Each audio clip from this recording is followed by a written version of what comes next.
আমাদের উপজেলা যে হেলথ কমপ্লেক্স গুলো আছে তার মধ্যে মাত্র 8টা উপজেলায় 100 শয্যা স্বাস্থ্য কমপ্লেক্স ছিল।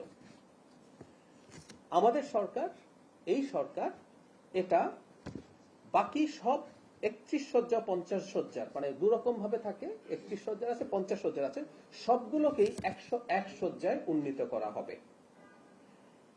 মোট 434টি উপজেলা আছে। এটা খুবই জরুরি ব্যাপার। আমি বিদ্যুৎ জ্বালানির ব্রিফিং এর দিন বলেছিলাম, হেলথ ইজ এ প্রবলেম আমাদের দেশের মানুষের জন্য, সিরিয়াস প্রবলেম। আমি নিজে ডাক্তার হবার কারণে এবং আমি বাংলাদেশের সবচেয়ে বড় হসপিটালটায় পড়াশোনা করেছি, ইন্টার্নশিপের সময় কাজ করেছি ঢাকা মেডিকেল কলেজে।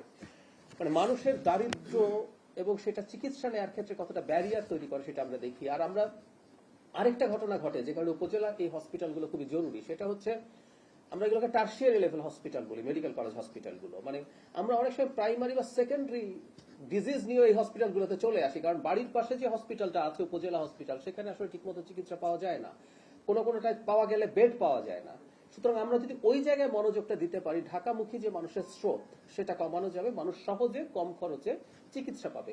ধরুন ঢাকা মেডিকেল কলেজে যে রোগী আসেন, তিনি এসে এখানে বিনা খরচে চিকিৎসা পাবেন, কিন্তু তার এখানে আসা, তার পরিবারের কারো থাকা, সব মিলে এটা কিন্তু খুবই সময়, অর্থ সবকিছুরই বড় বড় ঝুঁকি তৈরি করে। সুতরাং আমরা আবারও বলছি, দেশের সব উপজেলা হেলথ কমপ্লেক্সকে 101 শয্যায় উন্নীত করা হবে। আবার একটু জানিয়ে রাখি, এখন পর্যন্ত মাত্র 8টা উপজেলায় এটা আছে। ডেঙ্গু রোগজনিত পরিস্থিতির কথা চিন্তা করে ডেঙ্গুর ক্লিনিক্যাল ম্যানেজমেন্ট জাতীয় প্রশিক্ষণ কার্যক্রমের উদ্বোধন করা হয়েছে। আপনারা জানেন, এই বর্ষার সময় ডেঙ্গুর প্রবণতা বাড়ে এবং গত কয়েক বছরে বাংলাদেশের ডেঙ্গুর প্রবণতা বৃদ্ধির একটা লক্ষণ দেখা গিয়েছিল। ডেঙ্গু আগে যতটা ডেডলি ছিল, ফেটাল ছিল, না থাকলেও এখনো মৃত্যুর খবর পাওয়া যায়।